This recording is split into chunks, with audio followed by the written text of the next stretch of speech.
the call of the endless steppe. A different kind of journey, Mongolia. The name itself whispers of something wild, something untamed. It's a place that pulls at a certain kind of soul, the kind that seeks out the raw edges of the world. Forget your usual tourist traps, this is different. This is a journey into a vastness that can swallow you whole in a good way. It's a land of endless horizons, where the sky feels bigger, bluer. You step off the plane and the air hits you. It's clean, it's sharp. It tells you you're somewhere truly remote, somewhere significant. The Gobi Desert. It's not just sand, not by a long shot. It's a place of profound silence, a place that hums with an ancient energy. People think desert, they think barren, empty. They're wrong. The Gobi is alive. It's full of stories, full of resilience. It's a landscape that changes with the light, hour by hour, from soft pastels at dawn to fiery reds at sunset. It demands your attention. The history here is epic, grand. Think Genghis Khan, Chinggis Khan as they call him here. His shadow looms large, not as a conqueror necessarily, but as a unifier, a figure of immense pride. The Mongol Empire was once the largest land empire the world had ever seen. Imagine that, born from these vast open plains, from people who knew how to move, how to survive, how to ride. That spirit, that resilience, it's not just in the history books, it's alive. You see it in the eyes of the people. The nomadic way of life. It's ancient. It stretches back thousands of years, before cities, before borders, in the way we understand them. These people figured out how to live with the land, not just on it. They followed the seasons, they followed the grass for their herds. Their existence was a constant dance with nature. A tough life, no doubt, full of hardship, but also full of freedom. The Yurt, you'll see them dotted across the landscape, perfect circles in a world of sweeping lines. This is the heart of the nomadic home. More than just a tent, it's a universe in miniature, a sanctuary. Warm in winter, cool in summer, ingeniously designed, easy to dismantle, easy to transport, perfectly adapted to a life on the move. For centuries this has been the center of family life, a place of shelter, of community, of tradition. It's a marvel of engineering, born from necessity. Step inside, you'll likely be invited. Hospitality here is legendary, it's not a performance, it's genuine, deeply ingrained.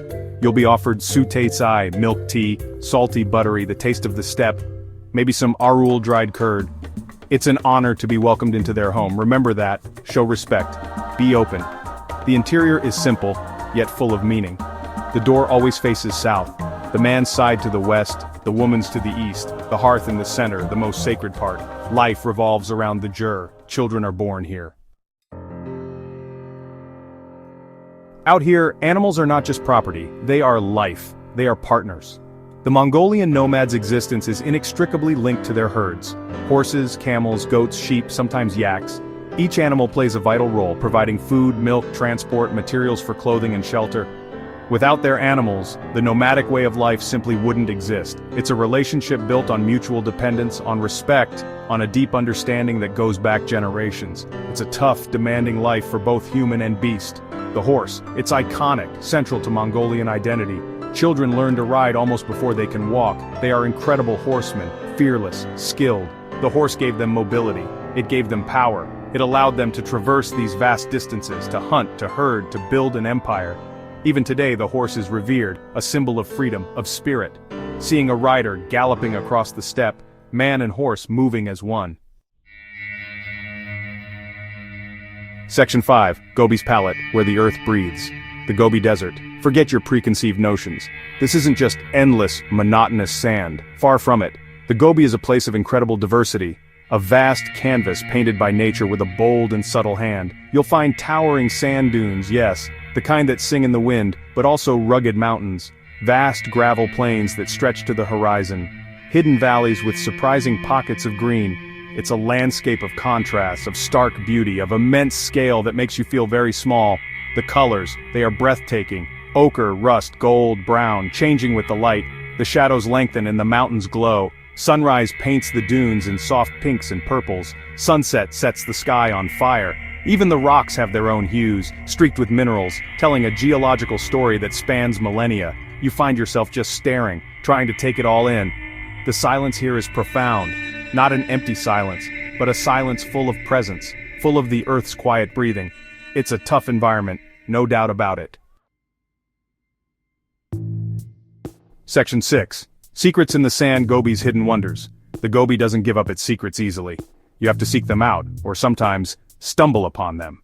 Like the Flaming Cliffs, Bayanzag, famous for its dinosaur fossils. Roy Chapman Andrews made it legendary back in the 1920s. The first dinosaur eggs. Imagine that discovery. Standing there as the sun sets, the cliffs glow an intense red, like they're on fire. You can almost feel the presence of those ancient creatures. It's a place that sparks the imagination, a direct link to a prehistoric world. Then there's Yolin Am, Vulture Valley, a deep, narrow gorge in the Altai Mountains. Even in the heat of summer, you can often find ice here, a surprising ribbon of white tucked away in the shadows. You walk through the gorge, the towering cliffs on either side. You might see lammergeiers, those huge vultures, soaring overhead. It's a cool, shaded refuge from the desert sun, a reminder that even in the harshest environments, life finds a way. Water carves its path, nature creates these hidden oases, and the Kongoran Els, the singing dunes. These are the dunes of your imagination, massive, sculpted by the wind, stretching for over 100 kilometers. Climbing to the top is a workout. Section 7. Desert Wisdom. Thriving in the emptiness. Living in the Gobi. It's not for the weak. It demands a certain kind of strength, a deep understanding of the environment. The nomads who call this place home are masters of adaptation. They have to be. Resources are scarce, the weather is unforgiving, yet they don't just survive here, they thrive. They have a wisdom born from centuries of experience, a knowledge passed down through generations, about where to find water, how to read the weather, how to live in balance with this challenging land. Their resourcefulness is incredible. Nothing is wasted. Animal dung becomes fuel. Every part of the animal is used. They make their own clothes, their own tools. They are self-sufficient in ways most of us can't even imagine. This isn't poverty, it's a different kind of wealth. A wealth of skills, a wealth of knowledge, a wealth of connection to their surroundings. They understand the delicate web of life here. They know their place within it. They are true environmentalists, not by ideology, but by necessity and tradition. There's a spiritual connection too, to the land, to the sky, to the spirits of nature. Section 8. A Canopy of Diamonds, the Gobi Night. When the sun finally dips below the Gobi horizon, and the last colors fade from the sky, that's when another kind of magic begins, the night sky here. It's unlike anything you've ever seen. Far from city lights, far from pollution, the air is crystal clear. And the stars, oh the stars, they explode across the darkness. Millions of them, billions. A canopy of diamonds scattered across an inky black velvet. It's overwhelming, it's breathtaking. It makes you feel incredibly small, yet part of something immense. The Milky Way. It's not just a faint smudge, it's a brilliant river of light, stretching from one horizon to the other. You can see constellations you've only read about in books. Shooting stars streak across the darkness. Satellites glide silently by. You find yourself just staring upwards for hours, lost in the sheer magnificence of it all. The silence of the desert night amplifies the experience. There's nothing but you, the earth, and the universe. It's a deeply meditative experience.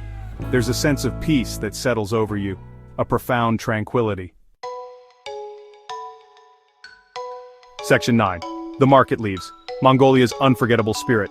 So what do you take away from a journey like this? It's not just photographs, not just souvenirs. Mongolia, the Gobi, the nomadic way of life.